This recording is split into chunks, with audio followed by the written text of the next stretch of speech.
Aussie. Campese here, and I listen to Kevy D on Safa Radio. Go for it, guys. Listen to him as much as you can. And obviously he's a Springbok supporter, so that obviously helps. So all the best, mate. Ciao. Wallaby legend. He played more than 100 tests for the Wallabies. The legend himself, David Campese. Welcome to Safa Radio. All right, I'm going to take you back to 1989 when you played against the Lions, and people say it is one of those special moments. Yes, World Cups are great, but a lot of World Cup winners have never played the Lions, so it is a special tour. First test, Sydney, the Wallabies, you guys smashed them 30-12. Your thoughts on that one? Yeah, look, I think it takes a while combination-wise. Again, it's, when you've got four teams together, come together, it takes a while, combinations to work, and that was a great victory. But obviously, then if you look at the second test, it was all about fights.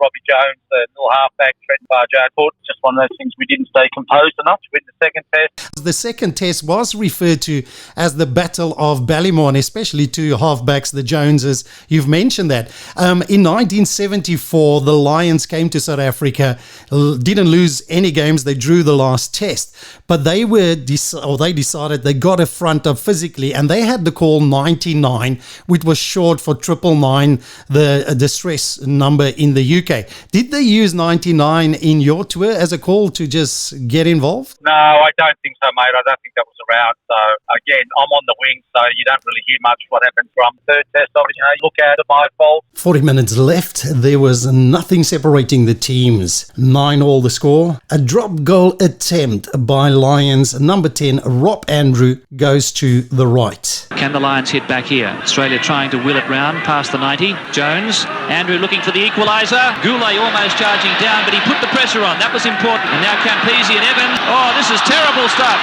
It's a try. Well, what a mortal blow for the Australians. The less said about that, the better. David Campese knows he's made a horrible mistake here, and the Lions have hit the lead. Well, the only way the Lions were going to get back in this match was by some Australian mistakes. And this is the classic shocker. David Campese had to dot that ball down. He was out on his own. He started the run. Greg Martin went in support without really wanting the ball, lost it ahead, and the unthinkable has happened. Look at this. You don't do this on your own line. You don't wear a green and gold jersey to pull out that sort of Mickey Mouse rugby. Many articles refer to this as David Campese's huge error cost the Wallabies the series.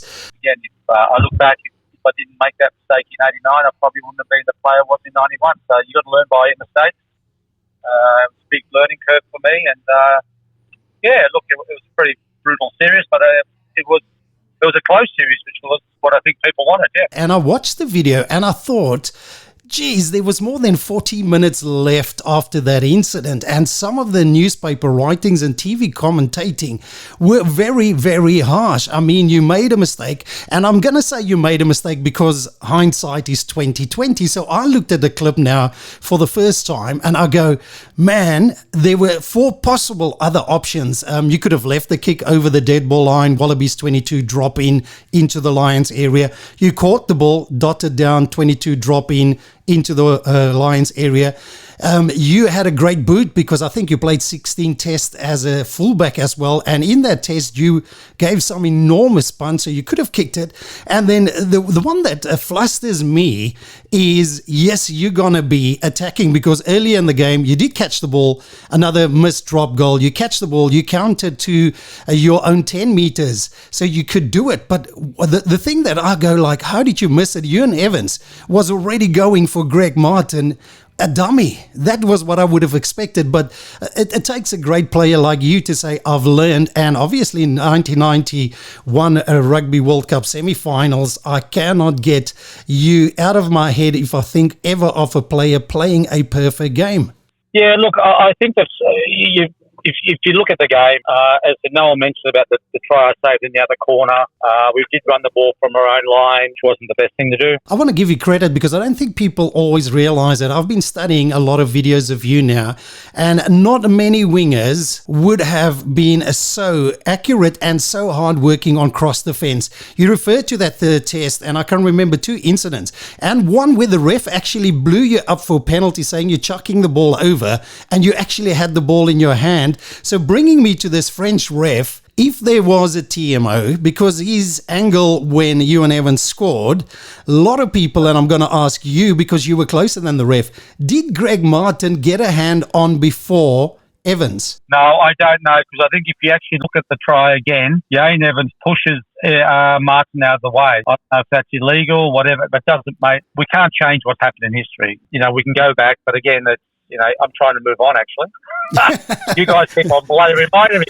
But, I was talking to people and they go, you got to ask him, because as South Africans, we never saw that. Yeah. And they said he's going to put the phone down. And I go, no, this guy is a legend. He won't. David Campese, thank you so much for chatting to us here on Safa Radio. You're welcome, mate. Anytime. Thanks.